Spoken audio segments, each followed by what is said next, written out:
వేచియున్నాను నీ మహిమ ప్రత్యక్షతకై. నాకున్న ఈ నిరీక్షణే సన్నిధిలో నిలిపినది.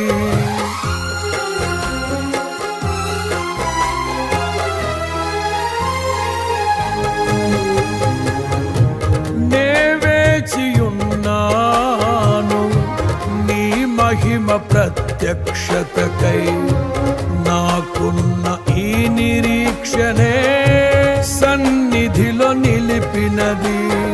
నా కోసం నిర్మించే సౌందర్య నగరములో ప్రణమిల్లి చేసెదను నీ పాదాభివందనము.